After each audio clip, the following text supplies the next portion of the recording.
Ciao a tutti e benvenuti su Italian Pod.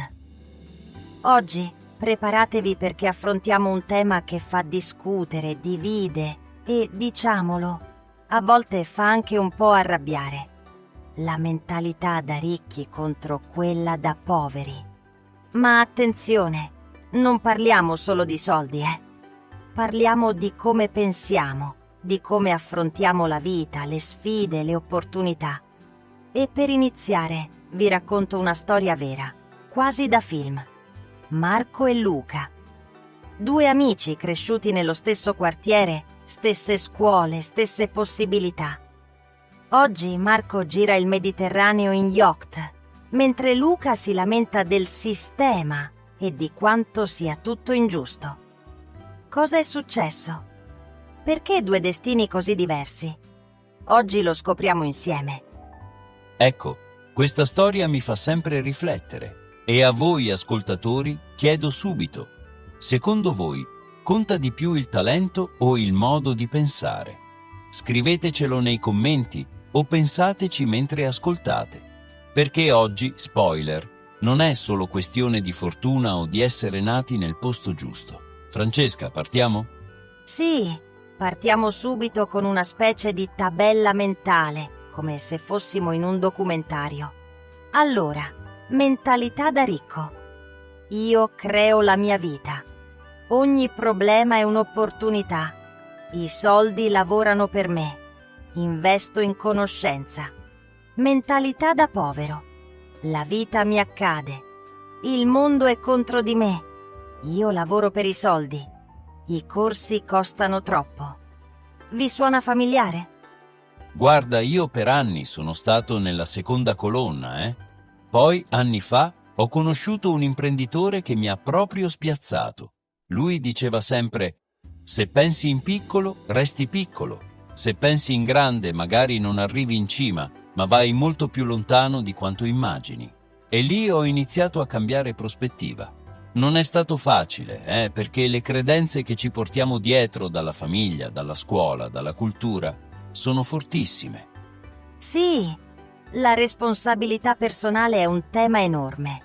Spesso ci diciamo non è colpa mia, ma in realtà anche solo cambiare il modo in cui reagiamo agli eventi può fare la differenza. E le credenze familiari, tipo i soldi sono sporchi o chi è ricco ha sicuramente imbrogliato, sono ancora molto diffuse purtroppo. E qui entriamo proprio nel cuore della questione italiana. In Italia, ma anche in altri paesi, c'è questa cosa strana. Da una parte tutti desiderano la ricchezza, dall'altra si tende a demonizzare chi ce l'ha. C'è l'idea della povertà virtuosa, quasi che essere poveri sia più nobile, più puro. E questo viene anche dalle radici cattoliche e comuniste del nostro paese, dove il sacrificio e la modestia sono visti come valori assoluti. Sì, e poi c'è la questione del risparmio. In Italia risparmiare è quasi una religione, mentre in altri paesi si spende di più, magari per investire su se stessi. E poi, ammettiamolo, spesso chi ha successo viene guardato con sospetto, invece di essere ammirato. È un po' il contrario di quello che succede per esempio negli Stati Uniti, dove il successo è quasi un dovere sociale. Esatto, e questo influenza tantissimo le nostre aspettative. Risparmiare o spendere, ammirare o provare risentimento. E voi, ascoltatori, vi siete mai accorti di questi meccanismi nella vostra famiglia o tra gli amici? Parliamo di soldi, ma in modo pratico. I ricchi hanno abitudini molto precise: risparmio sistematico, investimenti mirati, gestione consapevole delle spese. Non è che non spendano, ma valutano sempre se una spesa è davvero utile o se può portare valore nel tempo. Vi racconto la storia di Lucia, una mia ex studentessa. Faceva la cassiera, ma ogni mese metteva da parte qualcosa. Un giorno ha deciso di investire quei risparmi in un corso di cucina. Oggi ha un piccolo ristorante e, credetemi, Non è stato facile, ma ha cambiato la sua vita proprio grazie a una scelta consapevole. Facciamo un piccolo roleplay, dai. Io faccio il ricco al supermercato, tu la povera. Pronta? Prontissima. Allora io prendo la pasta più economica, tanto una vale l'altra. E io invece? Quale alimento mi darà più energia e salute? Magari spendo un po' di più, ma investo sul mio benessere. Ecco, la differenza è tutta qui. Allocare le risorse pensando al futuro, non solo all'immediato. Qui si apre il grande dilemma. Meglio fare impresa o cercare la sicurezza del posto fisso. Entrambe le strade hanno pro e contro. L'imprenditore rischia, ma può crescere molto.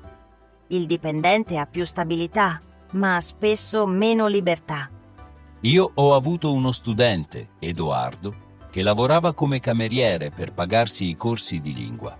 Oggi è traduttore freelance, lavora da casa, viaggia quando vuole. Ha scelto il rischio, ma calcolato. E non è stato un salto nel buio, Ha studiato, si è preparato, ha fatto networking. Sì, la scelta personale è fondamentale. Non tutti devono diventare imprenditori, ma tutti possiamo imparare a valutare il rischio e a non farci bloccare dalla paura. Anche solo cambiare lavoro o investire in una nuova competenza è già un passo verso una mentalità più aperta. E qui arriva la vera chiave: l'educazione finanziaria.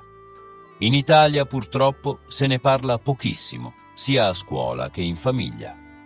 E invece capire come funzionano i soldi, come si investe, come si risparmia, può cambiare davvero il destino di una persona, sia da piccoli che da adulti.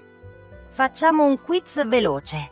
Se vi arriva una spesa imprevista, tipo la lavatrice che si rompe, cosa fate? A. Panico e carta di credito. B. Avete già un fondo di emergenza? C. Chiedete aiuto a qualcuno? Pensateci. E vi do un consiglio pratico: il metodo dei 6 barattoli di T. Harv Eker.